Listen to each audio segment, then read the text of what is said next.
Hello everyone and welcome to today's lesson in Introduction to Psychology. Today we'll be diving into the exciting world of research methods in psychology. As we all know, psychology is a fascinating field that seeks to understand the human mind and behavior. And through some rigorous experimentation and research, psychologists have been able to uncover countless insights into the workings of the human psyche.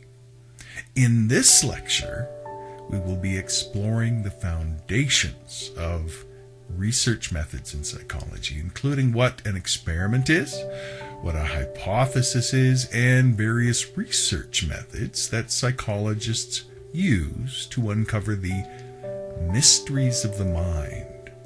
So, whether you're a seasoned psychology enthusiast or just starting to dip your toes into the field, get ready for an exciting and informative lecture that will leave you with a deeper understanding of the methods used to study human behavior. And we're going to begin by taking a look at research methods within psychology. And I want to start off by telling you a little story about clever Hans.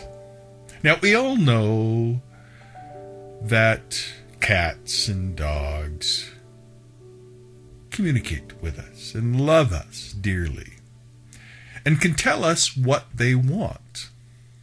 But have you ever considered what it would be like if your pet could do more than that?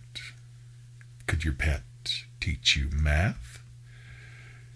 Maybe teach you language skills? Help you navigate a map?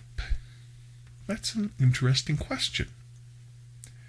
Now, in exhibitions in Europe, beginning in 1891 and led by his trainer, Wilhelm von Osten, who was also the owner of Hans, Hans would demonstrate almost human-like intelligence.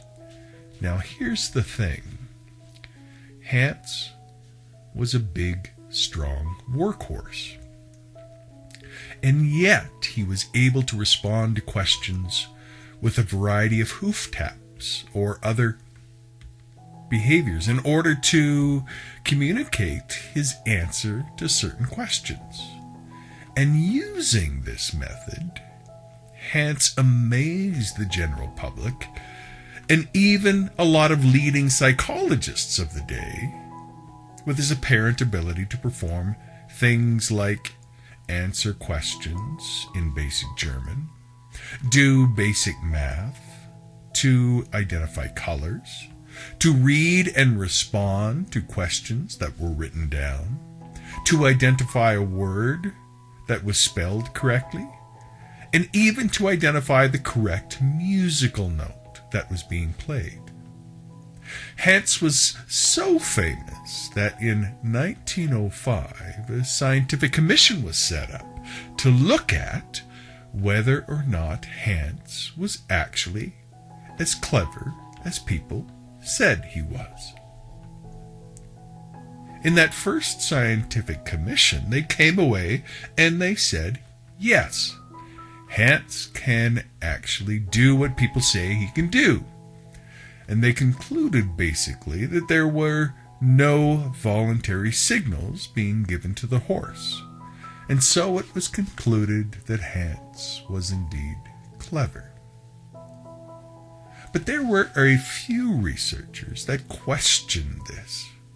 And one of them was a behavioral psychologist by the name of Oscar Funkst, who happened to be a student at the Psychological Institute at the University of Berlin. And Oscar Funkst, in 1906, visited with clever Hans and his owner and conducted a series of carefully designed experiments to closely observe what was going on. And it turns out, according to Oscar Funkst, that Hans was indeed clever. However, he was only clever if the person asking the question knew the answer, or if Hans can see someone who knows the answer. Because it turns out that Hans could not do basic math. He could not read German.